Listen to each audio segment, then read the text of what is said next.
बच्चों यहाँ पे क्या बोल रहा है, वी हैव आर, हमने क्या लिया, रिलेशन क्या बोल रहा है कि ए और बी आपस में तभी रिलेटेड होंगे जब उनके डिफरेंस का मॉड 4 का मल्टीपल हो।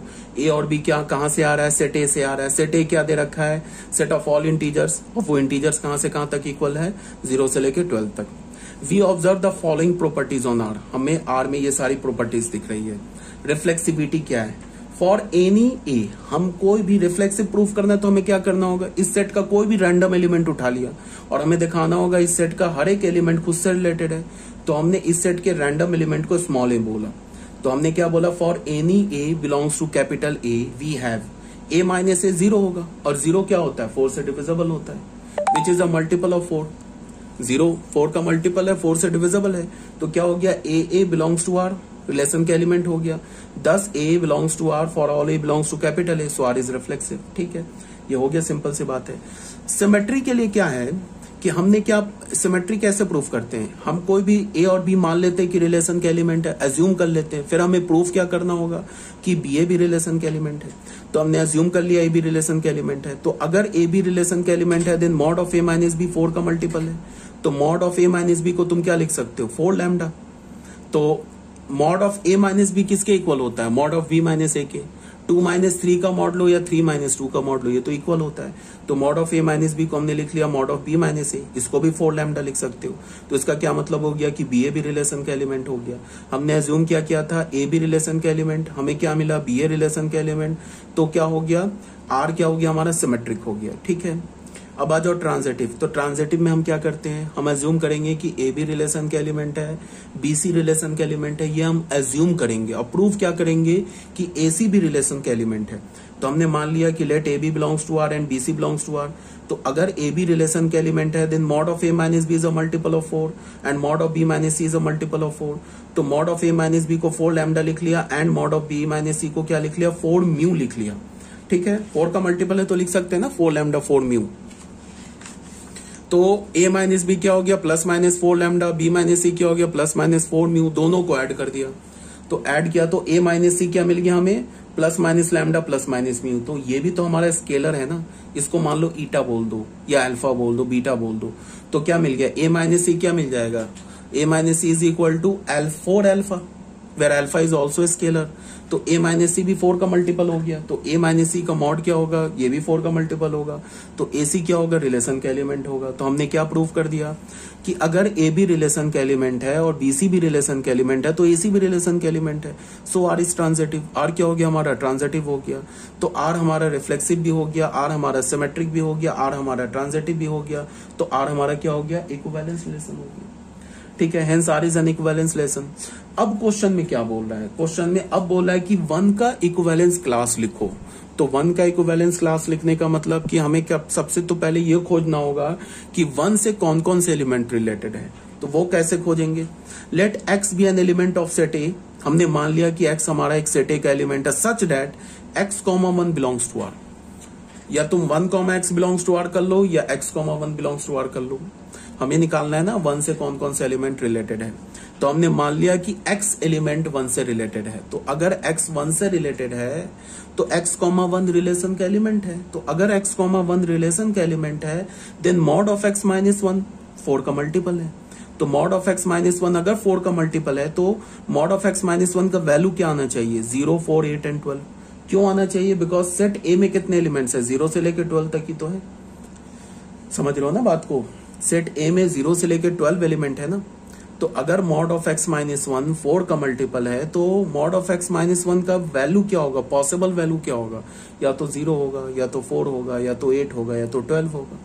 तो अब फिर हमने स्टार्ट किया, मॉड ऑफ x माइनस 1 अगर 0 है तो x माइनस 1 भी 0 होगा, तो x की वैल्यू 1 आ गई। तो इसका क्या मतलब हो गया कि 1 और 1 आपस में रिलेटेड है। फिर मॉड ऑफ x माइनस 1 को हमने 4 प्रूव किया तो x का वैल्यू 2 आया हमें। एक तो आया हमें 5 और -3, तो -3 को छोड़ दिया बिकॉज -3 सेट ए का एलिमेंट नहीं है। ठीक है, तो x का वैल्यू 5 ले लिया। तो 1 5 से भी रिलेटेड है। और रिलेशन जो है हमारा वो तो सिमेट्रिक पहले से दे रखा है। रिलेशन क्या हमारा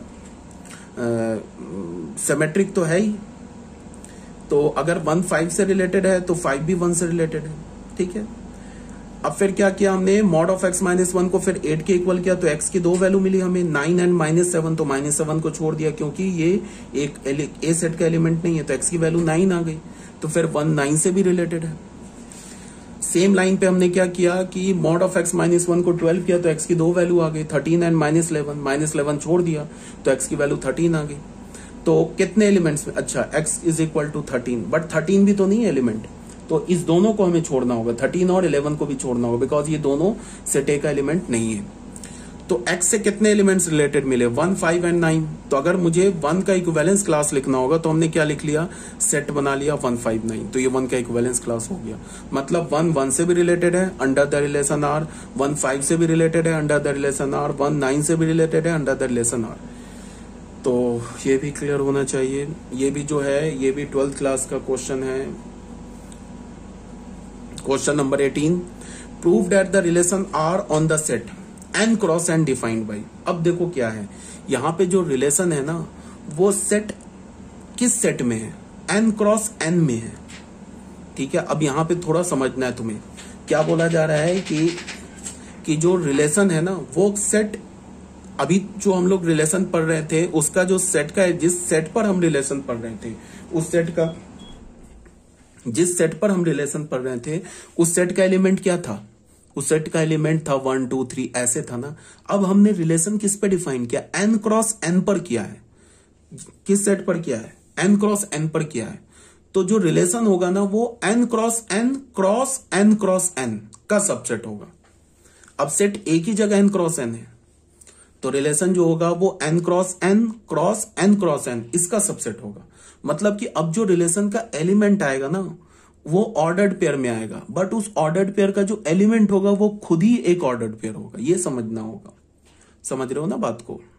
अब जो रिलेशन आएगा तो रिलेशन तो हमेशा ऑर्डर्ड पेयर में आता है, बट उस ऑर्डर्ड पेयर का जो एलिमेंट होता है, इससे पहले क्या आ रहा था 1 2 3 4 ऐसे आ रहा था ना एलिमेंट ऑर्डर्ड पेयर का। बट अब इस केस में क्या होगा कि जो ऑर्डर्ड पेयर का जो एलिमेंट होगा वो खुद ही ऑर्डर्ड पेयर होगा। क्यों, बिकॉज जो रिलेशन है वो n क्रॉस n पर डिफाइंड है, ठीक है।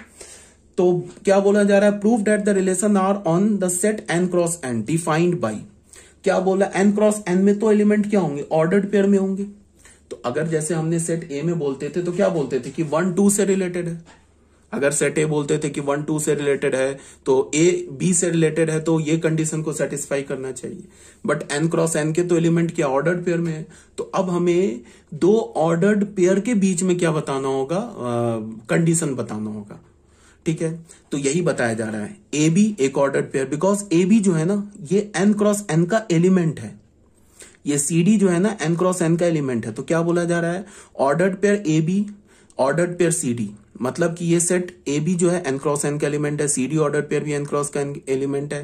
तो ये ऑर्डर्ड पेयर ए B ordered pair C D से कब रिलेट होगा, जब a प्लस डी, देखो पहले ऑर्डर पेयर का पहले एलिमेंट और दूसरे ऑर्डर पेयर का दूसरे एलिमेंट का सम, अब पहले ऑर्डर पेयर का दूसरे एलिमेंट और दूसरे ऑर्डर पेयर के पहले एलिमेंट का सम आपस में इक्वल हो, तो क्या होगा, ये ऑर्डर पेयर ए बी ऑर्डर पेयर सी डी क्या हो जाएगा, आपस में रिलेटेड होगा। For all order pair A B and C D belongs to n cross n।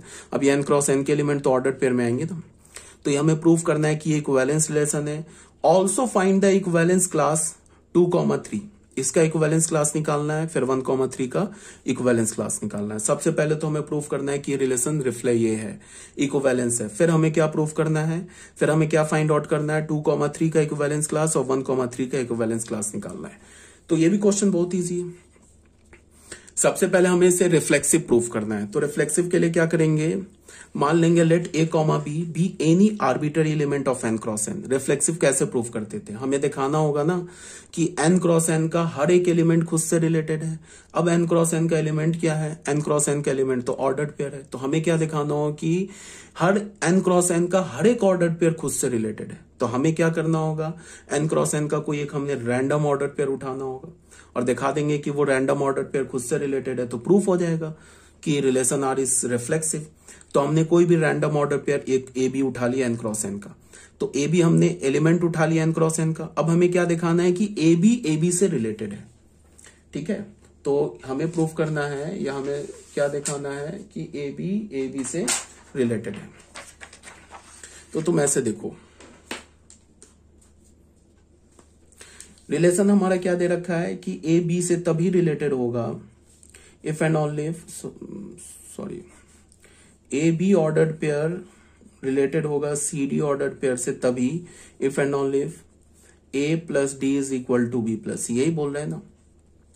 ठीक है, अब तुम ऐसे देखो, तुम लिख सकते हो A plus B is equal to B plus A, ऐसे लिख सकते हो ना, ये तो ट्रू है।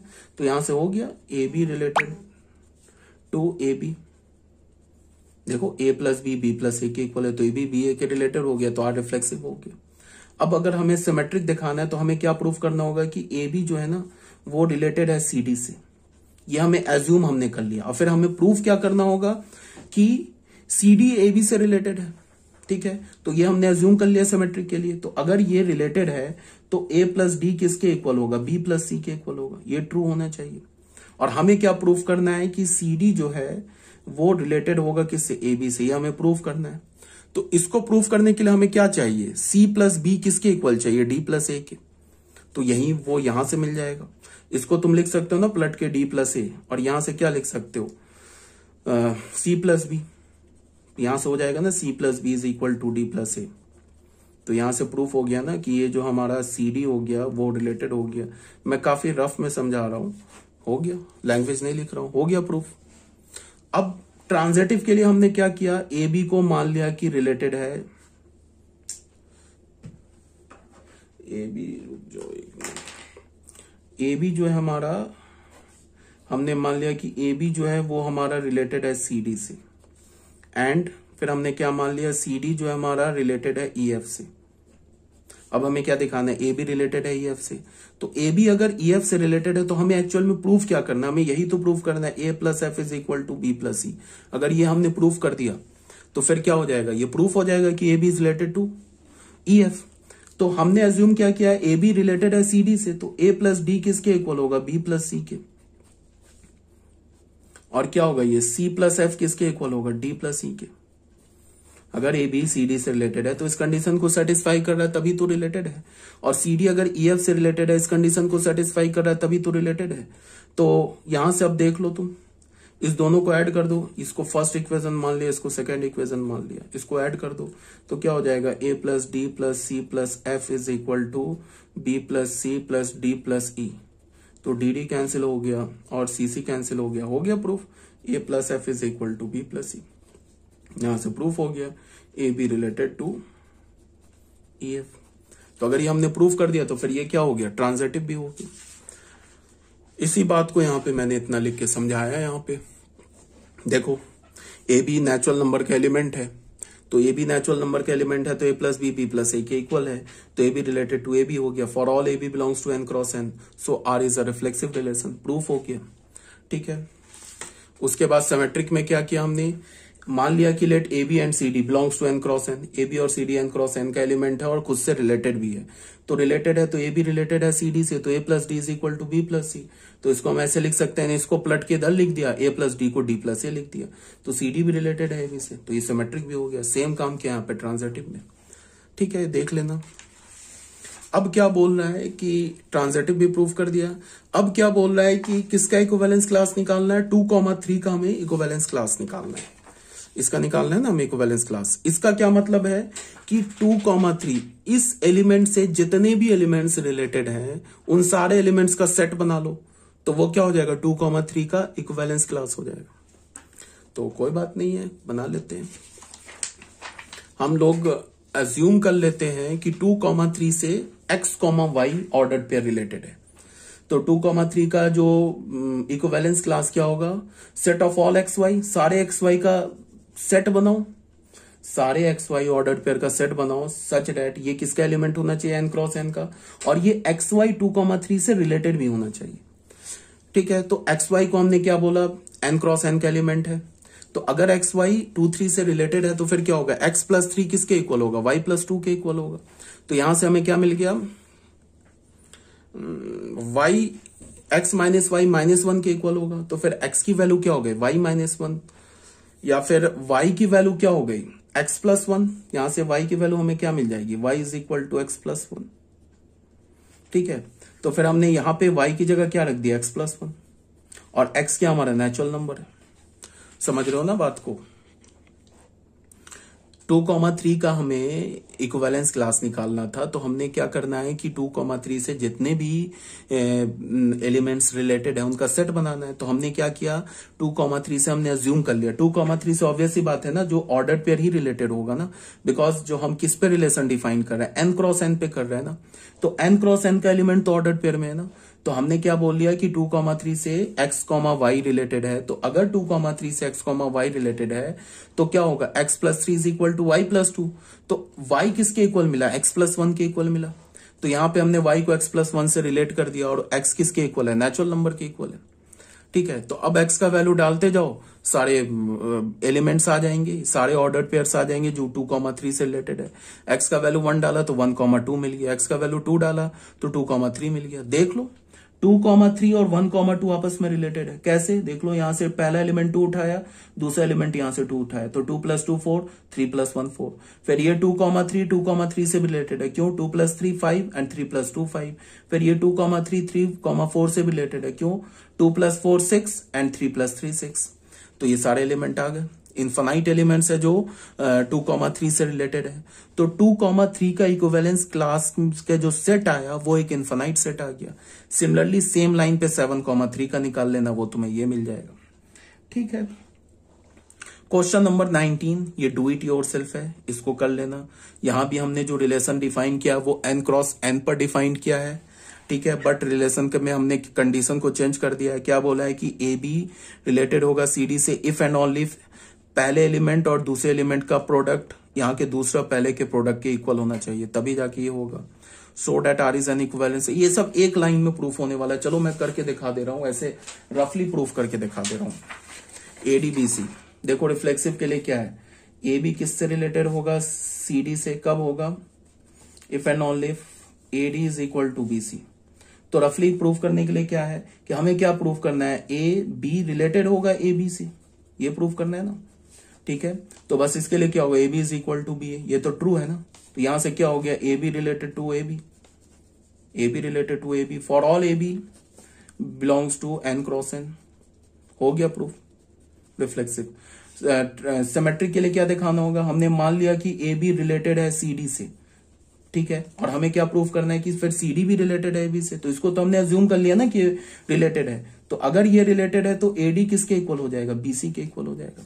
और हमें क्या प्रूफ करना है कि सी डी रिलेटेड होना चाहिए ए बी से। तो हमें क्या प्रूफ करना है, एक्चुअल में प्रूफ करना है ना c b is equal to d a. अगर ऐसा प्रूफ कर दिया तो ये भी प्रूफ हो जाएगा। तो ये तो यहीं से प्रूफ हो गया ना। इसको इधर लिख दो तो b c is equal to a d हो गया, इसको चेंज कर दो c b is equal to d a हो गया। तो यहां से क्या हो गया, सी डी क्या हो गया, रिलेटेड हो गया ए बी से, हो गया सिमेट्रिक, सॉरी प्रूफ हो गया।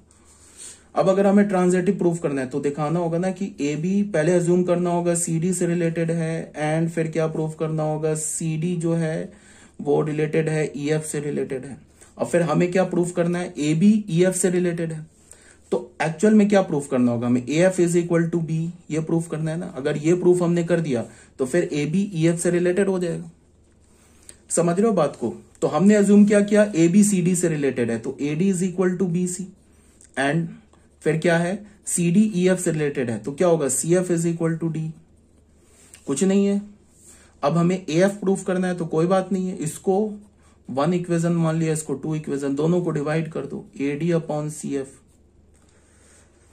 ठीक है, काम करो, इसको पलट दो, d is equal to c f कर दो, अब डिवाइड कर दो, इसको सेकेंड इक्वेशन मानो, अब डिवाइड कर दो। तो A D upon D E is equal to क्या होगा, बी सी अपॉन सी F. D D cancel, C C cancel, तो क्या हो गया, A upon E is equal to B upon F. तो यहां से हो गया, क्रॉस कर दो, A F is equal to B, दिख रहा है ना, A F is equal to B. तो अगर ऐसा प्रूफ हो गया तो फिर क्या हो गया, ये प्रूफ हो गया ए b is related to f. Rough थोड़ा मैंने कर दिया, ठीक है, समझ रहे हो ना बात को, बस हो गया ये प्रूफ। तो हो गया क्वेश्चन नंबर 19 भी सॉल्व, देख लेना, इसको खुद से कर लेना सॉल्व। अभी आ जाओ बच्चों, ये भी 19 भी जो था हमारा 12th क्लास का क्वेश्चन था, ये तो ऑलरेडी बता रखा है। ठीक है, क्वेश्चन नंबर 20, ये भी 12th क्लास का क्वेश्चन है।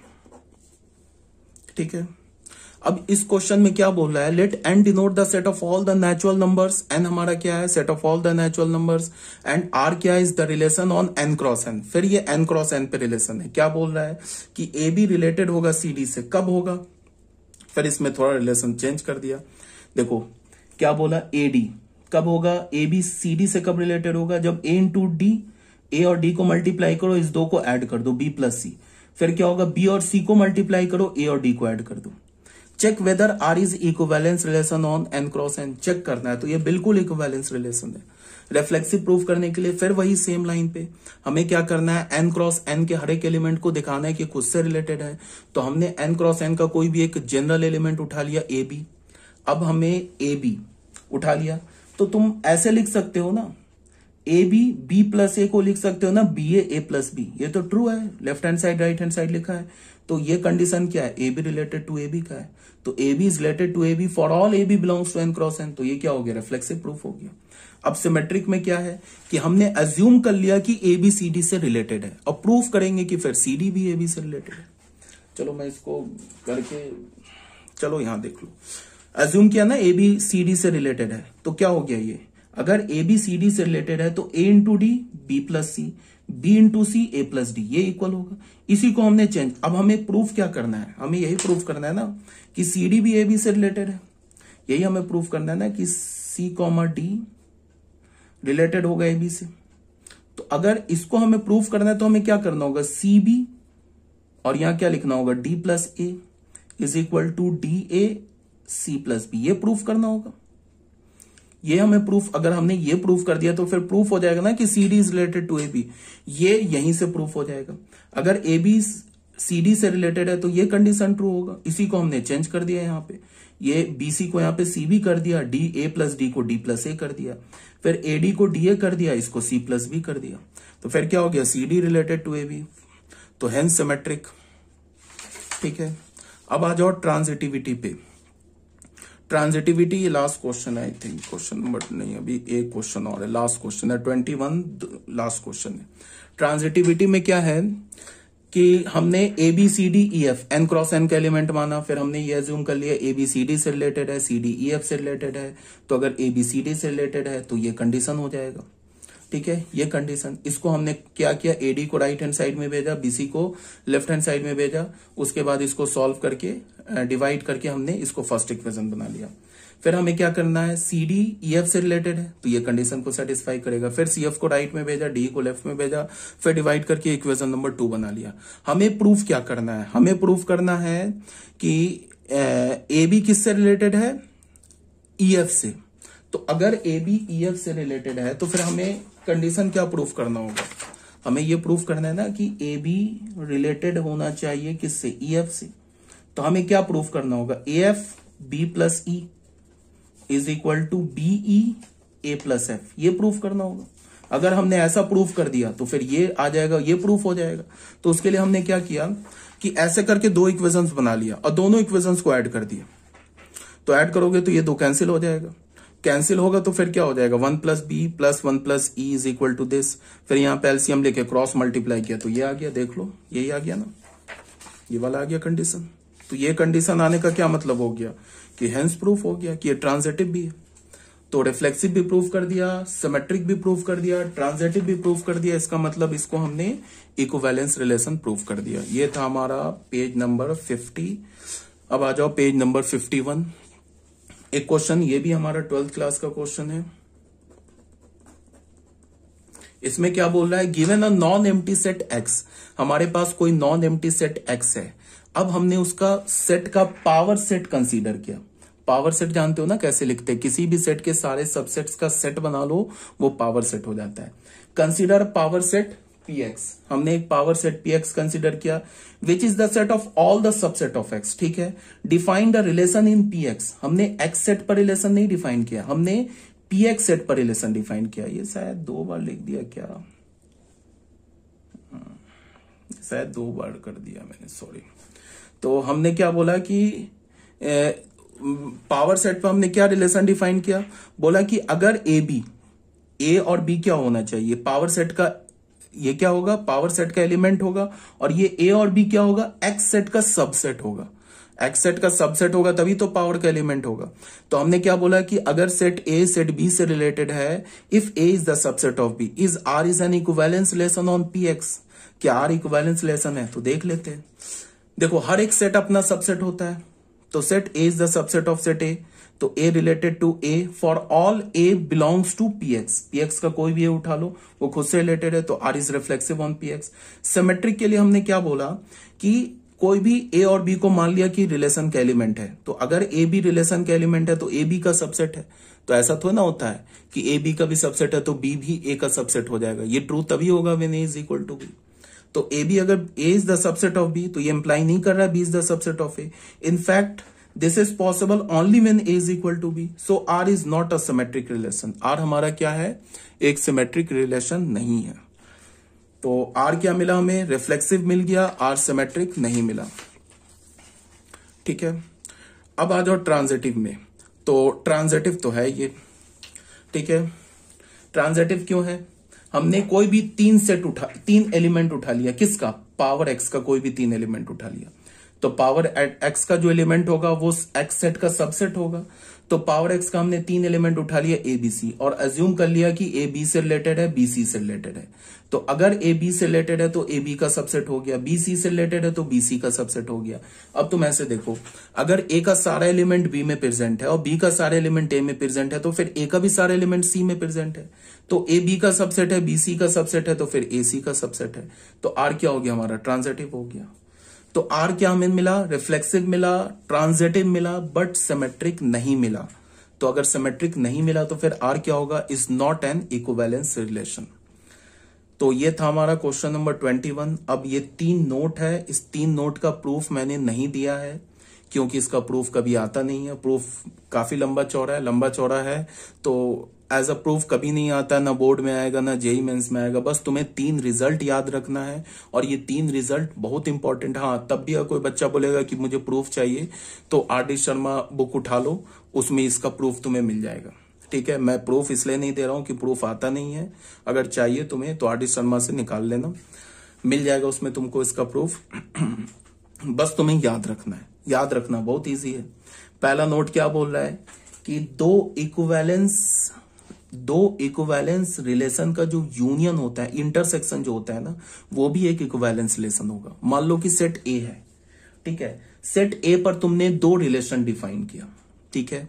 एक रिलेशन आर डिफाइन किया, एक रिलेशन एस डिफाइन किया। आर रिलेशन भी हमारा इक्विवेलेंस रिलेशन है, एस रिलेशन भी हमारा इक्विवेलेंस रिलेशन है। तो जो दोनों का इंटरसेक्शन रिलेशन होगा ना, मतलब आर रिलेशन का और एस रिलेशन का जो तुम इंटरसेक्शन लोगे, तो वो भी एक रिलेशन है। क्यों? बिकॉज वो भी क्या होगा, अगर तुमने सेट ए पर रिलेशन डिफाइन किया तो वो भी ए क्रॉस ए का सबसेट होगा, तो वो भी एक रिलेशन होगा। 2 रिलेशन का इंटरसेक्शन भी एक रिलेशन होगा। तो जो इंटरसेक्शन रिलेशन होगा वो भी एक इक्विवेलेंस रिलेशन होगा, यही बोला जा रहा है। बस याद रखना है। तुम्हें याद कैसे रखना है? नटशेल में, intersection of 2 equivalence relation is an equivalence relation, ये याद रखना है। अगर हमने कोई भी एक रिलेशन डिफाइन किया सेट ए में, 2 इक्विवेलेंस रिलेशन डिफाइन किया, तो उनका जो इंटरसेक्शन रिलेशन होगा वो भी एक इक्विवेलेंस रिलेशन ही होगा, पहली बात। दूसरा हमें क्या याद रखना है कि union of 2 equivalence relation on a set is not an equivalence relation in general. हो भी सकता है, बट इन जनरल वो इक्विवेलेंस नहीं होता है। The union of 2 equivalence relation on a set is not necessary N equivalence relation. यहां पे क्या बोल रहा है? R and S are 2 equivalence relation on set A, then R intersection S is also an equivalence relation on set A. अगर R और S 2 equivalence relation है set A में, तो R इंटरसेक्शन S भी हमारा इक्विवेलेंस रिलेशन होगा। But R union S हो भी सकता है, नहीं भी हो सकता है, ठीक है। इन जनरल नहीं होता है। थर्ड पॉइंट में क्या बोल रहा है कि let R is an equivalence relation on set A. R हमारा कोई इक्विवेलेंस रिलेशन है सेट ए में, तो उसका जो इनवर्स रिलेशन होगा ना, वो भी इक्विवेलेंस होगा। ये तो बहुत सिंपल सी बात है। अगर आर इनवर्स रिलेशन कैसे निकालते हो? आर रिलेशन में जाओ, हर एक ऑर्डर पेयर के एलिमेंट को फ्लिप कर दो, तो क्या हो जाएगा? आर इनवर्स हो जाएगा। तो अगर आर इक्विवेलेंस है तो आर इनवर्स भी इक्विवेलेंस होगा। The inverse of N equivalence relation is also an equivalence relation. किसी भी इक्विवेलेंस रिलेशन का इनवर्स भी इक्विवेलेंस रिलेशन ही होता है। तो 3 ये नोट है। पहला नोट क्या है? intersection of two equivalence relation is always an equivalence relation. Union of two equivalence relation may be an equivalence relation or may not be an equivalence relation. And inverse of every equivalence relation is also an equivalence relation. ये याद रखना है। जो हमारा ये topic था relation, ये भी हमारा कंप्लीट हो गया। जितने टाइप्स के क्वेश्चन, पॉसिबल टाइप्स के क्वेश्चन थे, मैंने अपनी पूरी कोशिश की है कि मैं उसमें इंक्लूड कर दूं इस पीडीएफ में। जहां तक थ्योरी की बात है तो थ्योरी भी मैंने कहीं से नहीं छोड़ा है, ठीक है। सारे थ्योरी भी तुम्हें बताए गए, एक एक छोटी छोटी पॉइंट बताई गई है। तो ये हमारा टॉपिक कंप्लीट है। इसके बाद जो हमारा नेक्स्ट चैप्टर है वो होता है फंक्शन। फंक्शन में थोड़ा टाइम लगेगा। अगर जेई मेंस और जेई एडवांस लेवल तक सीखना चाहते हो तो थोड़ा टाइम लगेगा। फंक्शन थोड़ा लंबा चैप्टर है, बट अगर बोर्ड के पॉइंट ऑफ व्यू से देखो तो बोर्ड में सिर्फ मुश्किल से 5 से 6 पेज में ये हमारा बोर्ड वाला फंक्शन कंप्लीट हो जाएगा। बोर्ड में सिर्फ एक ही टाइप का फंक्शन आता है, onto, into, one one, many one, बस यही 3-4 टाइप के फंक्शन आते हैं। और बाकी जो फंक्शन है, ग्राफ हो गया, फंक्शन किसे बोलते हैं, वो सब तो तुम 11th क्लास से ही जानते हो। 11th क्लास में फंक्शन का बता रखा है कि function is a special type of relation. अगर रिलेशन में तुम कुछ कंडीशन डाल दो कि every element of set A should be related to every element of set A के सारे एलिमेंट का इमेज मिलना चाहिए सेट बी में, और यूनिक इमेज मिलना चाहिए, तब वो रिलेशन क्या हो जाता है, फंक्शन हो जाता है। ये तो ऑलरेडी 12th क्लास के बच्चे जानते हैं। 11th क्लास के बच्चे तो फंक्शन अभी उनके लिए मतलब फर्स्ट बार वो सुनेंगे कि फंक्शन क्या होता है। फिजिक्स में जानते हो वो अलग से बात है। तो ये बात समझ में आ रही है। तो मेरा कहने का ये मतलब है कि फंक्शन का डेफिनेशन, फंक्शन का ग्राफ, फंक्शन को ऐड कैसे करते हैं, डोमेन फंक्शन का कैसे निकालते हैं, रेंज कैसे निकालते हैं, ग्राफ क्या होता है, लॉगरिथमिक फंक्शन का, ट्रिग्नोमेट्रिक फंक्शन का, फिर ग्राफ की प्रॉपर्टीज क्या क्या होती हैं, जैसे एक्सपोनेंशियल फंक्शन हो गया, मॉडुलस फंक्शन हो गया, फिर ग्रेटेस्ट इंटीजर फंक्शन हो गया, लीस्ट इंटीजर फंक्शन हो गया, सिग्नम फंक्शन हो गया। तो इन सब फंक्शन की प्रॉपर्टी क्या होती है, ग्राफ क्या होती है, फंक्शन किसे बोलते हैं, एडिशन क्या होता है फंक्शन का, डोमेन क्या होता है, रेंज क्या होता है, डोमेन रेंज कैसे निकालती है, सब 12th क्लास के बच्चों के लिए बोल रहा हूँ। ये सब तुम्हें आता है, और मैंने फंक्शन थोड़ा डिटेल में भी पढ़ाया था तुम्हें 11th क्लास में। एक्चुअल जो फंक्शन है वो तो 12th क्लास में, बट बहुत डिटेल से 11th में पढ़ाया था। तो एक बार करना क्या कि फंक्शन का जो तुम्हारे पास अगर नोटबुक लिखा होगा ना 11th क्लास का, तो एक बार उसे रिवाइज कर लेना। इसके बाद हमारा जो टॉपिक है फंक्शन के बाद वाले जितने भी टॉपिक है ना वो सब इजीली निकल जाएंगे, ज्यादा टाइम नहीं लगेगा, बट फंक्शन को थोड़ा हमें डिटेल से पढ़ने में टाइम लगेगा, ठीक है। रिलेशन जो हमारा टॉपिक कंप्लीट हो गया। तो अभी तक हमने कितने टॉपिक कंप्लीट किए, एक डिटर्मिनेंट, मैट्रिसेस और रिलेशन कंप्लीट है। फंक्शन में अब नेक्स्ट पीडीएफ में सेंड करूंगा और फिर उसके क्रॉसपॉन्डिंग वीडियो लेक्चर। ओके।